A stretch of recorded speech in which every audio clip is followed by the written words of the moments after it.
আমি অগপৰ লগত আমি সেই তাহানি অসম আন্দোলনৰ দিনত ছাত্ৰ সন্থা গণসংগ্ৰাম পৰিষদ যেতিয়া আছিল তেতিয়াৰ পৰা আজি পৰ্যন্ত বিগত কিমান প্ৰায় ৪৫ বছৰে মিত্ৰ হিচাপে আছো। কোনোবা এটা জেগাত তেখেতসকলেও শক্তিশালী, আমিও শক্তিশালী, বন্ধুত্বপূৰ্ণভাৱে আগতেও দুই এটা নিৰ্বাচনত তেনেকে খেলিছো।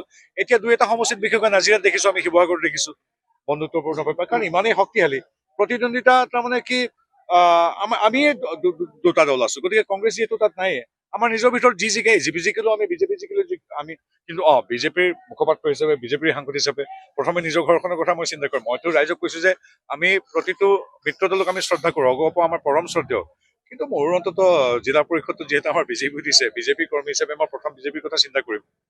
সেইটো আমি আমাৰ মিত্ৰ দলৰ প্ৰতি সন্মান জনাই কৈছো যে ৰাইজৰ দলৰ কথাটো মই এতিয়ালৈকে গম পোৱা নাই। মইতো নিজেই শিৱসাগৰৰ বিভিন্ন সমষ্টিত ঘূৰি আছো বিগত সময়ছোৱাত।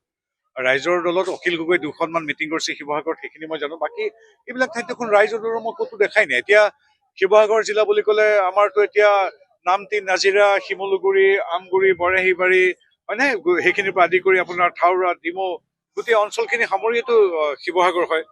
গতিকে মই ৰাইজৰ দলক মই দেখা নাই। হয়, তেওঁলোকৰ বিধায়কগৰাকী শিৱসাগৰ যিহেতু দুই এটা সমষ্টি তেওঁলোকে দিছে, কিন্তু তেওঁলোকে ইতিমধ্যে যিটো এস্কেপ ৰুট বুলি কোৱা হয়, পলায়নৰ পথ বুলি কোৱা হয়, অখিল গগৈয়ে আগে সেইটো বাছি লৈছে। তেওঁ যুক্তি দিছে যে আমি ভোট বিভাজনৰ বাবে নিৰ্বাচনত নুঠো।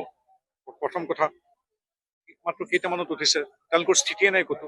দ্বিতীয় কথা, কংগ্ৰেছে মিত্ৰতাৰ ভংগ কৰিছে বুলি তেওঁ কংগ্ৰেছৰ ওপৰত অভিমান কৰি ঘৰত সোমাই আছিল।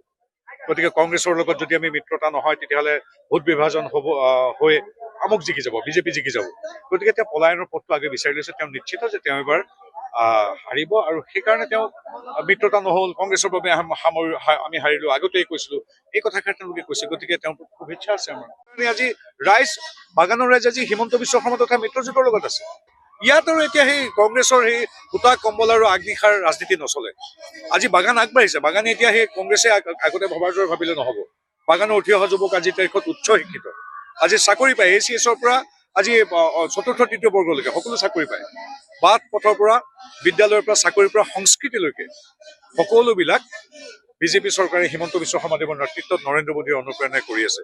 গতিকে আমি বাগানৰ ৰাইজক এতিয়া হাতে হাত ধৰি গৈছো। এতিয়া কংগ্ৰেছৰ শোষণীয়াত নচলে।